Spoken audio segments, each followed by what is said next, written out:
I got to work, my hands moving instinctively. The familiar rhythm of repairing something broken eased into my bones. She stayed close, watching silently. For some reason, I felt the weight of her gaze on me, but I didn't ask. After nearly 2 hours of non-stop work, I finally wiped my greasy hands on my worn-out coveralls and straightened. "All done," I said, slamming the hood shut. "She'll run smoothly now, but you should get a full checkup soon." She raised an eyebrow, looking between me and the car. "That's it." I nodded. She pulled out her wallet and handed me a stack of crisp bills, way more than the repair was worth. "I don't take extra," I said, pushing it back toward her. She tilted her head. "I just gave you triple the amount. No mechanic would turn that down." "I'm not no mechanic. I charge for the work I do, not for how rich my customer looks." Her lips parted slightly, almost like she wanted to argue.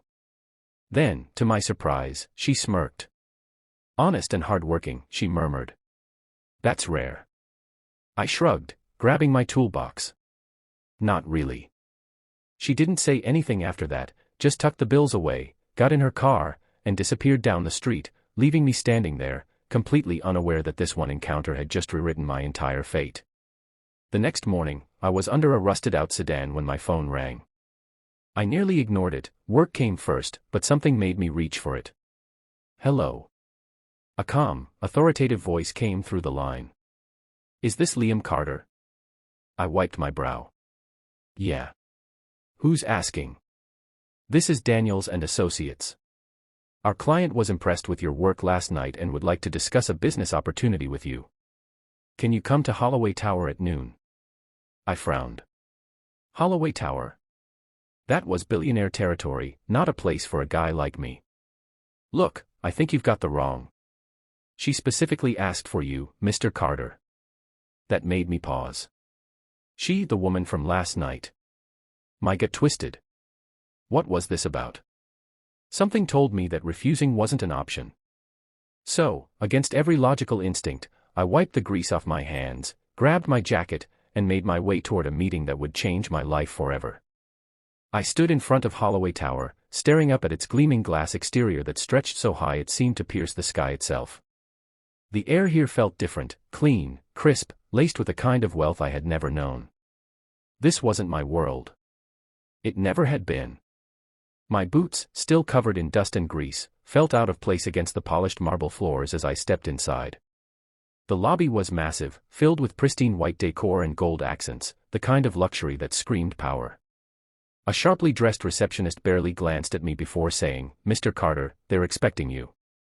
Take the private elevator to the 57th floor." I hesitated. They knew my name.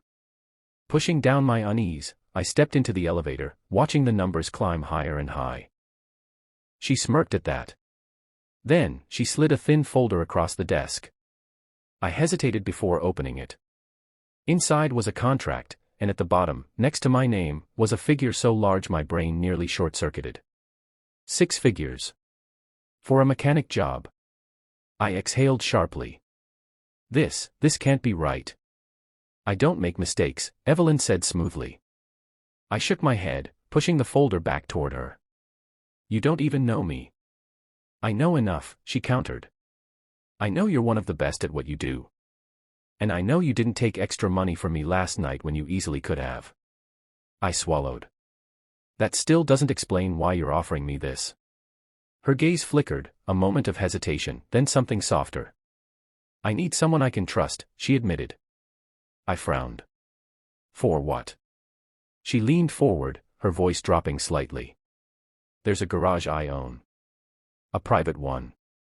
It's where I keep my collection. I need a personal mechanic.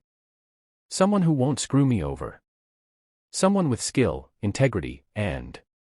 She tilted her head. "Someone who doesn't get intimidated easily." My throat felt dry. This wasn't just about fixing cars. There was something else going on here. "What's the catch?" I asked. Her lips curled into the faintest smirk. "The catch? You work for me. No questions asked. You fix what needs fixing, keep everything confidential, and in return, you make more money than you've ever seen. Silence stretched between us. It was a golden opportunity, something I could never dream of in 1,000 lifetimes. But it felt dangerous. I wasn't sure if I was stepping into a job or a trap. I paced in my tiny apartment that night, the contract sitting on my kitchen counter like it had a pulse of its own. This was insane. I was a mechanic in a rundown shop, barely scraping by, and now a billionaire was offering me more money than I had ever seen for a job that didn't make sense.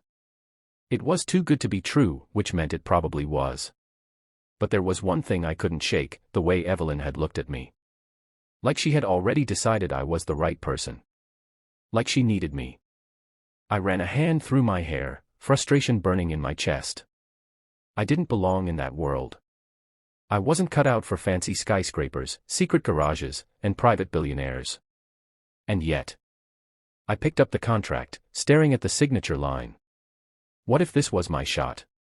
What if this was my one chance to break free from the life that had been dragging me down for years? Before I could talk myself out of it, I grabbed a pen, and I signed. The next morning, I walked into Holloway Tower again, but this time, I wasn't a visitor. I was an employee. A man in a black suit, tall, built like a linebacker, escorted me down a long hallway to an underground parking level. But this wasn't just any garage. This was something else entirely. The walls were lined with luxury cars I had only ever seen in magazines, Lamborghinis, Ferraris, vintage Mustangs, a Bugatti TH. She crossed her arms, considering, then with a reluctant nod, she stepped back. Fine. Just do it. I got to work, my hands moving instinctively. The familiar rhythm of repairing something broken eased into my bones. She stayed close, watching silently. For some reason, I felt the weight of her gaze on me, but I didn't ask. After nearly 2 hours of non-stop work, I finally wiped my greasy hands on my worn-out coveralls and straightened. All done, I said, slamming the hood shut.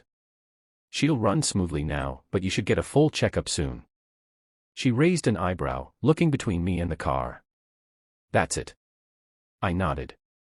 She pulled out her wallet and handed me a stack of crisp bills, way more than the repair was worth.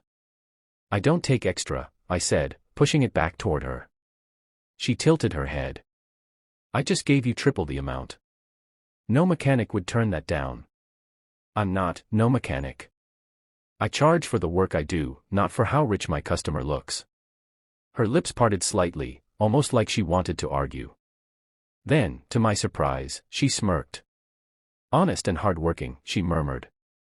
That's rare. I shrugged, grabbing my toolbox. Not really. She didn't say anything after that, just tucked the bills away, got in her car, and disappeared down the street, leaving me standing there, completely unaware that this one encounter had just rewritten my entire fate. The next morning, I was under a rusted-out sedan when my phone rang. I nearly ignored it, work came first, but something made me reach for it. Hello. A calm, authoritative voice came through the line. Is this Liam Carter? I wiped my brow. Yeah. Who's asking? This is Daniels and Associates. Our client was impressed with your work last night and would like to discuss a business opportunity with you. Can you come to Holloway Tower at noon? I frowned. Holloway Tower? That was billionaire territory, not a place for a guy like me. Look, I think you've got the wrong. That made me pause. She, the woman from last night. My gut twisted. What was this about? Something told me that refusing wasn't an option. So, against every logical instinct, I wiped the grease off my hands, grabbed my jacket, and made my way toward a meeting that would change my life forever. I stood in front of Holloway Tower, staring up at its gleaming glass exterior that stretched so high it seemed to pierce the sky itself. The air here felt different, clean, crisp, laced with a kind of wealth I had never known. This wasn't my world. It never had been. My boots, still covered in dust and grease, felt out of place against the polished marble floors as I stepped inside. The lobby was massive, filled with pristine white decor and gold accents, the kind of luxury that screamed power. A sharply dressed receptionist barely glanced at me before saying, "Mr. Carter, they're expecting you. Take the private elevator to the 57th floor." I hesitated. They knew my name. Pushing down my unease, I stepped into TH.